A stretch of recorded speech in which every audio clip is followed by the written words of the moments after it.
The bailiff's hand moved to his belt before Marcus Devin Holloway even finished the sentence. "I don't answer to no judge." He said it the way rich men say things they've rehearsed in private, not loud, just flat, like a fact. And then he adjusted his cufflinks and looked back at his attorney as if the whole thing was already handled. The courtroom went the kind of quiet that has a sound to it. Judge Vonda B did not move. She sat on the bench of the 255th Judicial District Court in Dallas County with both hands rested flat on the surface in front of her, and she looked at Marcus Devin Holloway the way a person looks at something they've been expecting for a long time. The court reporter's fingers had stopped. The gallery, 12 people deep, mostly women, had stopped breathing. And Tamara Holloway, who had driven 45 minutes from Mesquite with her daughter's medical records in a manila folder on her lap, was gripping that folder so hard the corner had bent. She had been gripping things like that for 3 years. Tamara came into the 255th that morning the way most people come into the 255th, quietly, carefully, like someone who has learned that the wrong move in a public place can cost them later. Her daughter Nia was 7. Nia had a pulmonologist, a speech therapist, and a specialist in plano who charged $400 a session. Tamara had a second job she picked up in November and a car that had started making a sound she was pretending not to hear. The man she'd been married to for 6 years owned 4 commercial properties in DFW, drove a G-Wagon, and had paid exactly $0 in court-ordered child support since March. His attorney, a man in a suit that cost more than Tamara's monthly rent, had been making arguments for 40 minutes. Creative arguments about Marcus's liquidity being temporarily constrained, about portfolio restructuring, about the optics of garnishing the accounts of a prominent community developer. He had used the phrase good faith timeline twice. Tamara had not made a sound. She sat beside her attorney, a legal aid lawyer named Miss Whitfield, who had a worn briefcase and a face like she'd heard every single one of these arguments before, and she had not cried, which was costing her something.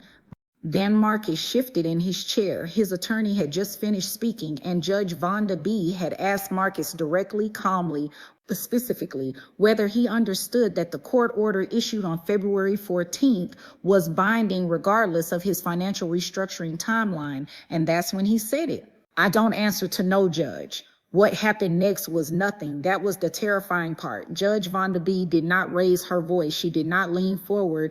She simply picked up a document from her bench, reviewed it for approximately 4 seconds, set it back down, and said, "Mr. Holloway, I want to make sure you understand something, and I'm only going to say it once."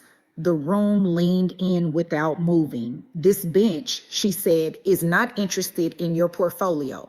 It is not impressed by your assets, your attorney's hourly rate, or whatever version of yourself you've decided to walk in here as today. What this bench is interested in is Nia, 7 years old, asthmatic, has missed 11 therapy sessions since March because her mother cannot cover the copays alone."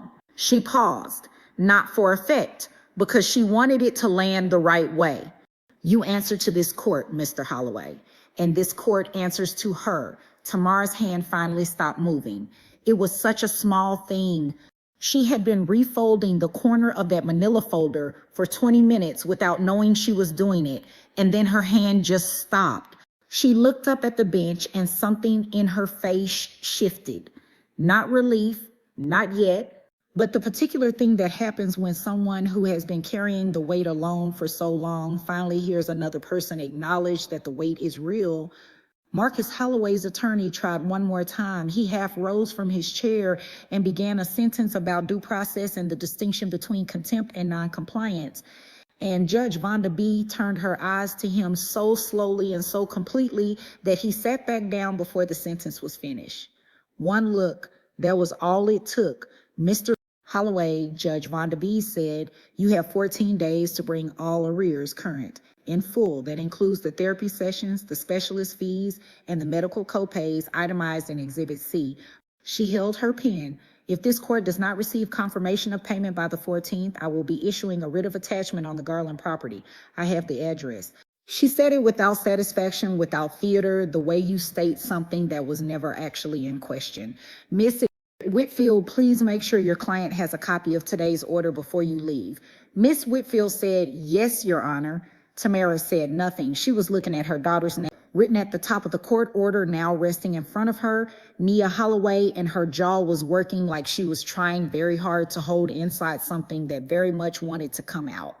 Outside in the hallway, 20 minutes later, she held that court order against her chest with both arms wrapped around it like it was something alive. Marcus Devin Holloway left through a different door. In the 255th, wealth can buy you the best lawyer in Dallas. What it cannot buy you is the right to make a child disappear.